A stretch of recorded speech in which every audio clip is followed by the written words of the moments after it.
Bonjour à tous, j'espère que vous allez bien. Je vous retrouve dans un cadre un peu plus classique et habituel que celui de la semaine dernière. Pour ceux qui ont raté la semaine dernière justement, il se trouve que j'ai fait des vlogs, 4 vidéos vlogs de rangement de bibliothèque. Et en fait, ces vlogs ont eu lieu dans ma chambre d'enfant. Et du coup là, on est de retour dans l'appartement dans lequel je filme d'habitude. J'ai une petite semaine de congé, donc ça va me permettre de me poser pour vous parler d'un truc important, à savoir le bilan du Cold Winter Challenge. Alors, en ce qui concerne ce bilan, je devais lire, je crois, 3, 6, 9, 12 livres. J'avais prévu de lire une douzaine de livres. Sauf que, évidemment, j'ai fait ma pile à lire un mois après le début du Cold Winter Challenge. Donc je vous mets la vidéo en barre d'infos. Et vous verrez que par rapport au livre que j'avais prévu de lire et par rapport à ce que j'ai réellement lu, il y a quelques différences. Déjà, j'en ai pas lu 12, c'est sûr. Et ensuite, il y en a que j'ai un peu abandonné en cours de route, qui finalement m'intéressaient moins. Et à côté de ça, je suis tombée sur des bandes dessinées, des mangas qui finalement rentraient assez bien dans certaines catégories du Cold Winter. Bref, vous l'avez compris, je triche un peu parfois, mais bon, je vais vous expliquer ça tout de suite. Alors je reprends mon téléphone sous la main parce que j'avais fait une petite story sur Insta où j'avais mis un petit peu ce que j'avais envie de lire pour le Cold Winter, donc ça me permet de m'en rappeler parce que ma mémoire est un peu défaillante parfois. Donc en l'occurrence, pour le menu Magie de Noël, il y avait 3 livres à choisir. Un livre romance de Noël, feel good, etc. Un livre famille, secret, amis, etc. Et un livre Danse de la fée de dragée, donc univers onirique, fantasy, fantastique, etc. Alors, pour la première catégorie, romance de Noël, j'avais lu Y aura-t-il trop de neige à Noël. Celui-là, j'avais réussi à le lire, je crois que c'était en décembre, donc ça tombait assez bien. Je crois que j'ai déjà fait une vidéo dans laquelle j'en parle, donc pareil, je vous la mets en barre d'infos. Je vais pas trop m'éterniser sur les livres dont j'ai déjà parlé, je vais essayer d'accentuer plus les livres dont j'ai pas encore trop parlé. Ou alors les livres un petit peu coup de cœur, histoire d'en remettre une couche. Mais en gros, pour ce livre-là, Y aura-t-il trop de neige à Noël? C'est une compile d'une douzaine, je crois, de romances, donc des petites nouvelles comme ça, qui se rejoignent un an plus tard. Donc il y a, je crois, 6 histoires et encore 6 histoires, quelque chose comme ça. Et c'est écrit par la Team Romcom, c'est-à-dire un groupe d'auteurs, d'autrices qui font de la romance, de la comédie romantique. Et donc évidemment, ça tourne autour de Noël, puisque le titre c'est Y aura-t-il trop de neige à Noël? Donc franchement, c'est une lecture qui a été assez légère, assez feel good, justement, comme le demandait l'intitulé de ce menu, donc c'était parfait. Pour la deuxième catégorie qui s'appelait Raclette, à la base j'avais prévu de lire La vie est belle et drôle à la fois de Clarisse Sabar, qui est un roman qui se passe aussi à la période de Noël, etc. J'ai lu une quarantaine de pages et puis finalement je me suis dit la flemme. Voilà, j'ai pas eu envie de continuer à le lire. Noël était déjà passé quand je l'ai lu, donc je me suis dit bon, tant pis, je le laisse de côté, je le relirai peut-être un jour, enfin peut-être que j'irai au bout un de ces jours, mais par contre, j'ai lu un manga qui correspond bien à cette catégorie raclette puisque le thème c'est famille, amis, secret. Et ça m'a beaucoup fait penser à un manga que j'ai lu qui s'appelle Spy Family et qui est en plein dans tout ce qui est famille et secret. Pourquoi? Parce que c'est l'histoire d'un espion qui se fait appeler Twilight qui a pour mission d'infiltrer une école. Le truc c'est que même si c'est un pro du déguisement, évidemment que c'est impossible pour lui de se déguiser en enfant puisque à un moment donné la stature du gars ne trompe pas. Donc son boss lui dit bah écoute débrouille-toi pour fonder une famille. Et du coup en fait il se débrouille pour adopter une enfant, pour se marier avec une nana, etc. Et bien sûr personne sait qu'il n'est espion. Sauf sa fille qui en fait est télépathe. Et cette petite fille qui est télépathe sait que lui est espion. Et elle sait aussi que la nana qu'il a pris pour femme est une tueuse à gages. Donc voilà, famille, secret, franchement on est en plein dedans. C'est un manga qui s'appelle Spy Family et franchement il est hilarant, mignon. Enfin moi j'ai adoré, j'ai lu que le tome 1 et j'ai trop hâte de lire la suite. Je ne peux que vous le conseiller. Pour la troisième catégorie de ce menu, Danse de la fée dragée, j'avais prévu de lire ce livre-là, qui est quelque part sous la pile donc je vais l'attraper. Voilà, j'avais prévu de lire le premier tome de La Passe Miroir, à savoir Les Fiancés de l'hiver. En termes d'onirisme, de fantaisie, etc., ça tombait juste super bien. Mais je n'ai pas eu le temps de le lire. Ce qui veut dire que ce roman de littérature jeunesse, qui est déjà un classique et que je devrais absolument lire, que je devrais déjà avoir lu, eh ben, il est encore reporté à un autre moment. C'est ballot. Mais par contre, j'ai lu une bande dessinée qui avait un côté un petit peu onirique et je vais vous la montrer tout de suite. Cette bande dessinée n'est autre que Peer Gynt, adaptée par Antoine Carillon. Pourquoi je dis adaptée? Parce que Peer Gynt, ou Peer Gynt, enfin vous prononcez ça comme vous voulez. Bref, à l'origine, ça n'est pas une bande dessinée, ni un roman, ni rien du tout, c'est une pièce de théâtre écrite par Henrik Ibsen. Et il y avait un côté un petit peu Madeleine de Proust quand je suis tombée sur cette BD, puisque j'ai fait du théâtre pendant de nombreuses années, et notamment au lycée où on avait joué Peer Gynt, ou Peer Gynt. Enfin bref, on avait joué cette pièce-là. Et donc le découpage se fait vraiment en actes, et là il y a les 3 premiers actes, et normalement il devrait y avoir un tome 2 de cette bande dessinée avec les actes 4 et 5. Voilà. Je vais vous montrer un petit peu les dessins parce que je trouve que l'univers d'Antoine Carillon est juste magnifique. Voilà, c'est absolument merveilleux. C'est du noir et blanc, c'est très contrasté, assez sombre. Et pourquoi il y a une dimension onirique à cette bande dessinée, il faut que je vous l'explique quand même. Parce que Peer Gynt, en fait, c'est un jeune homme qui est un peu aventurier, qui se fiche des codes sociaux, qui rêve d'être roi alors qu'il est pauvre, etc. Et qui s'enfuit à un moment donné et qui se retrouve à errer un petit peu dans les contrées comme ça. Et il tombe sur des trolls, des créatures un petit peu tout droit sorties d'un rêve. Et donc ce sont des métaphores de sa vie, etc. On peut y lire plusieurs choses, il y a différentes significations. Tout ça voilà, adapté en BD. Et honnêtement, c'est difficile d'adapter une pièce de théâtre en BD et je trouve que c'est très bien fait et très bien rendu.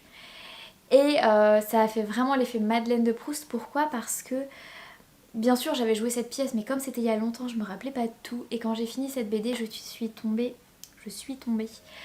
sur une scène dont je ne me rappelais pas du tout qu'elle avait eu lieu lorsque je l'ai jouée. Et le fait de la relire comme ça, je me suis dit, oh mon dieu, c'est une scène qui est très émouvante et tout, et je peux pas trop vous en dire plus, mais en gros ça m'a... Voilà, il y a eu ce côté vraiment souvenir et tout ça, émotion, et bref. Voilà, je vais vous montrer un petit peu les images à l'intérieur. Déjà, je trouve que le travail est magnifique, ne serait-ce que sur la première page. Et en fait, je trouve que la couverture, d'habitude, parfois, les couvertures des BD ne rendent pas trop bien l'intérieur. En fait, on voit une couverture qui est super bien travaillée et l'intérieur est beaucoup plus brouillon. Là, non, pas du tout, pas du tout, du tout. C'est vraiment, il n'y a pas de publicité mensongère, quoi. C'est ça que je veux dire. Quelques images qui pourraient être marquantes et qui pourraient vous plaire. Bon, même, ne serait-ce que au hasard comme ça, dans la BD. Voilà, c'est très, très contrasté avec ce noir et blanc. Ouais, le verso aussi avec cette jeune fille.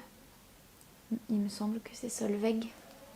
Voilà, Solveig, c'est un peu la future amoureuse de Peer Gynt. Bref, je ne vous en dis pas plus. On passe maintenant à la catégorie hiver mystérieux. Alors, pour la première sous-catégorie de ce menu, on avait Yule avec un livre qui parle de mythologie, de légende, de divinité. Et j'avais prévu de lire l'Ikabog de J.K. Rowling.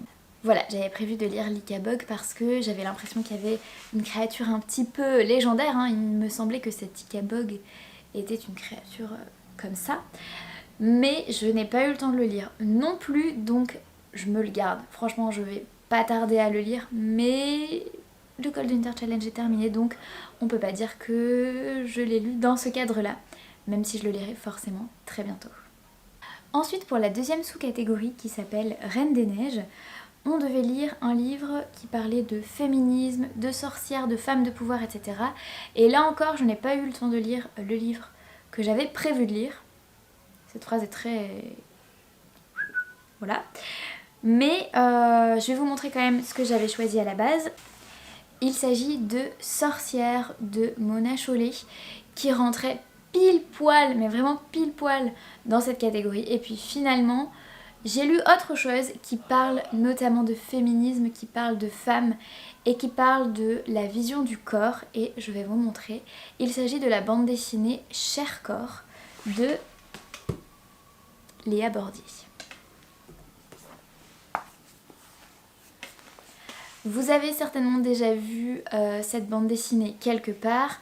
Elle s'appelle Cher Corps et elle parle justement du corps des femmes, de la vision que les femmes ont sur leur propre corps à travers différents témoignages de différentes femmes qui ont entre, je crois, 14, 15 et 77 ans. Et chaque femme qui a témoigné a le droit à son histoire qui est retranscrite dans cette bande dessinée, à chaque fois par une autrice illustratrice de bande dessinée différente. Donc vous avez Karen Sack, F. Gentilhomme, Si, Marie Boiseau, etc., etc. Elles sont toutes listées ici. Ouais, j'essaie de vous montrer un petit peu. C'est très lumineux. Ah voilà. Donc vous avez la liste ici. Et bien sûr après je vous mets les infos dans la description de cette vidéo. J'ai beaucoup aimé les différents styles, j'ai aimé aussi le fait qu'on parle de femmes, de féminisme et qu'on parle aussi de la vision de ce corps et de l'impact que peut avoir le regard des autres sur ce corps et l'idée de s'en détacher, se détacher de ce qu'on nous impose, des normes sociales qu'on peut nous imposer et qui sont très oppressantes pour le corps des femmes à travers justement les différents témoignages de ces femmes-là. Franchement, je vous recommande vraiment du fond du cœur cette BD. Et avant que j'oublie, je remercie vraiment du fond du cœur la personne qui m'a offert cette bande dessinée. Voilà, ça m'a fait super plaisir, j'avais trop envie de la lire depuis un bail.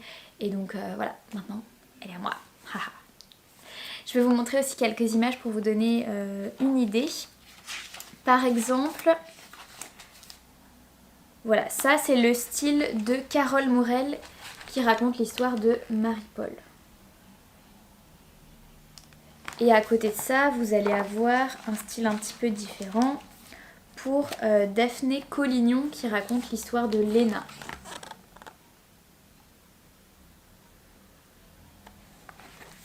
Et ainsi de suite, bien sûr. Je vous spoil pas tout, mais franchement, je vous conseille de la lire. C'est les pompiers ? C'est les pompiers. Voilà, c'est l'inconvénient de vivre à côté d'un carrefour, c'est-à-dire que il y a du bruit, voilà. Mais bon, c'est pas grave. On passe à la suite, maintenant. Pour terminer, et là je vais être brève puisque je vous en ai déjà pas mal parlé, la dernière sous-catégorie de ce menu s'appelle New Year, New Me. Et il faut lire, je fais que de dire ça à chaque fois, il faut parler. Non, il faut lire un livre qui parle de métamorphose, de transformation et d'évolution. Et j'avais choisi dans ce cadre-là de lire Les Abysses de Rivers Solomon. Je vous en ai déjà parlé dans plusieurs vidéos, donc je vous mettrai le lien à chaque fois. Pour être brève, c'est l'histoire de Yetu qui est une historienne, qui est une sirène.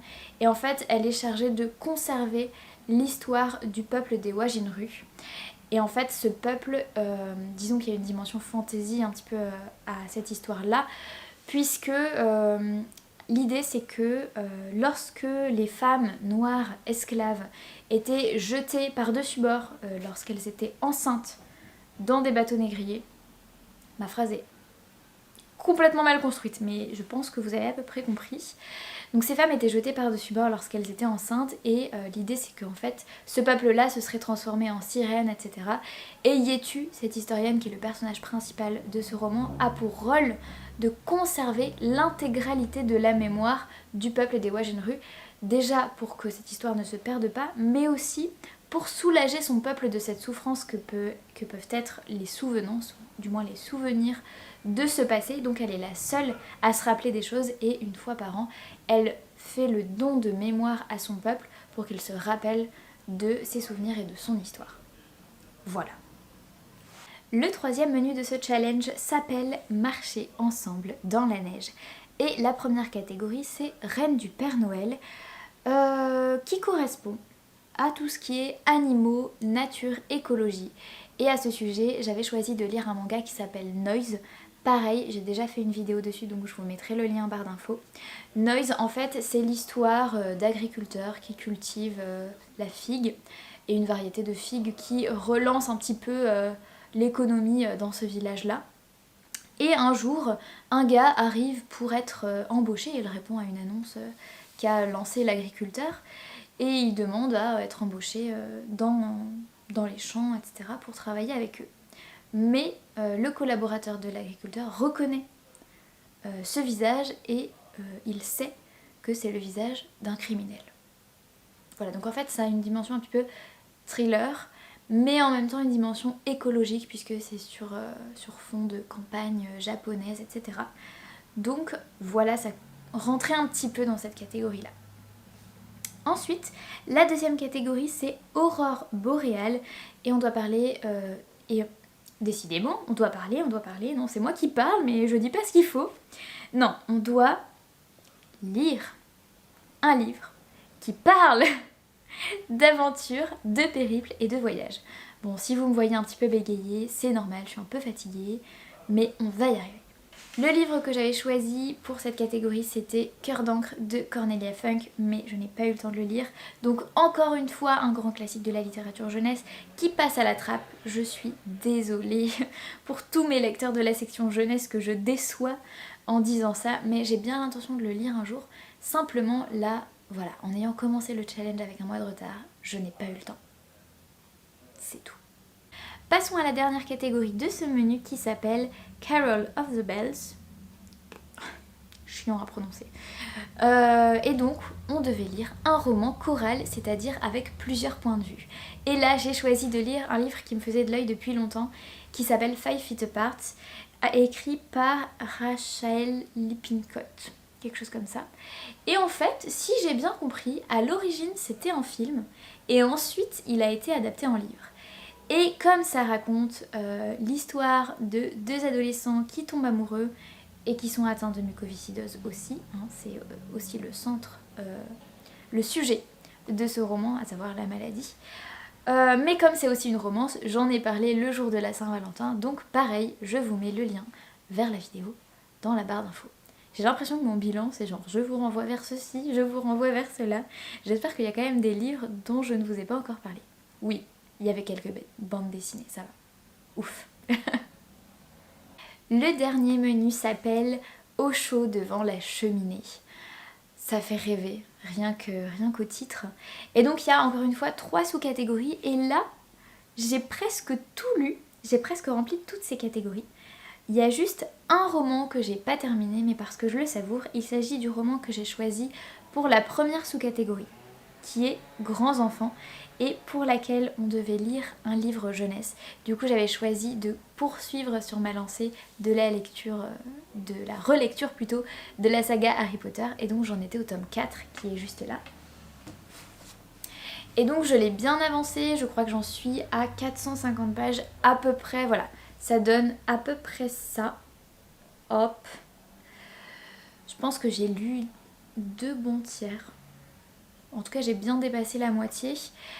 Donc, je peux pas dire que je valide cette sous-catégorie, mais quand même, j'ai bien avancé. Voilà. Donc ça, c'était pour grands enfants et pour le livre jeunesse.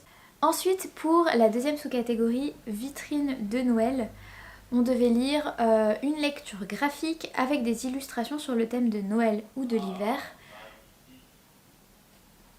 On fait un petit coucou à mon copain et aux potes qui sont dans la pièce d'à côté que j'ai enfermé pendant que je filme. Si vous entendez des éclats de voix, c'est rien, c'est juste eux. Voilà, je leur fais des bisous de loin.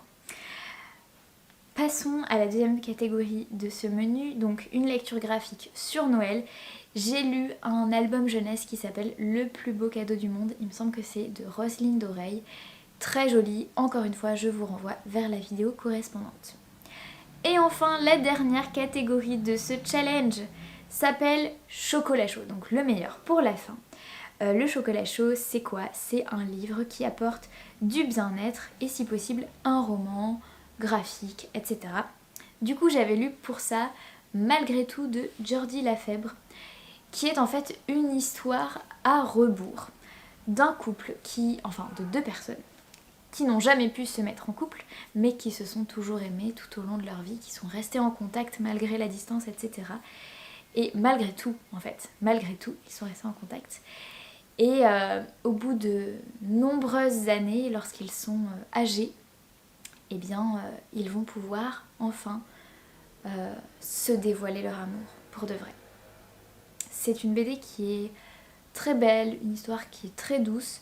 Encore une fois, j'en ai déjà parlé en vidéo, donc je vous mets le lien.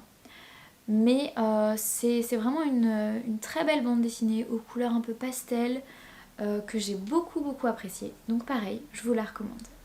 Je reprends encore mon téléphone pour faire le bilan sur les 12 livres que je devais lire, si on oublie ceux que j'ai annulés et tout ça, et qu'on tient compte des bandes dessinées qui ont remplacé ceux que j'ai annulés.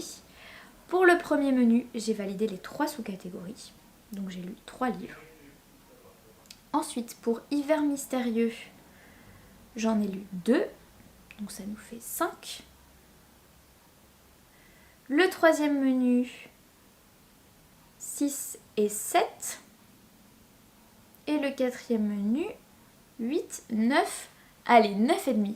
Ça me fait une note de 9,5 sur 12. La fille se donne des notes carrément à la fin. Donc en gros, pour vous donner une idée, j'ai réussi à lire à peu près 9 livres sur les 12 que je m'étais fixée. Donc franchement, je trouve que le bilan est plutôt positif pour ce challenge. Surtout que ma petite technique, ma méthode, on va dire, c'est que quand il y a un livre qui me plaît pas trop, je le vire. Pour parler un peu crûment, mais ça vous permet en fait quand vous faites ça de tout simplement avoir des bonnes lectures. De temps en temps il y a des lecteurs qui viennent et qui me disent oh je me suis forcée à finir parce que quand même je voulais donner une chance à l'auteur et tout, c'est bien, mais moi perso au bout d'un moment si dans les 50, allez 100 premières pages j'accroche pas, au bout d'un moment c'est bon, je le pose. Alors soit je me dis je le reprendrai plus tard parce que c'est pas le bon moment, soit je me dis ça ne me plaît pas et j'arrête. Le problème quand on se force à lire, c'est que ça nous ralentit sur notre rythme de lecture, on n'a pas forcément envie de bouquiner, et bref, on rame un peu pour rien alors qu'on pourrait avoir à côté de très bonnes lectures. Donc moi j'ai opté pour le je vire quand ça me plaisait moins. Et du coup ça fait que j'ai quand même bien avancé dans ce challenge. Vous voyez, je pensais pas avoir lu autant. Je savais que j'allais être très en retard vu que j'avais commencé le challenge avec un mois de retard, mais je m'attendais pas à avoir lu autant, donc je suis très contente.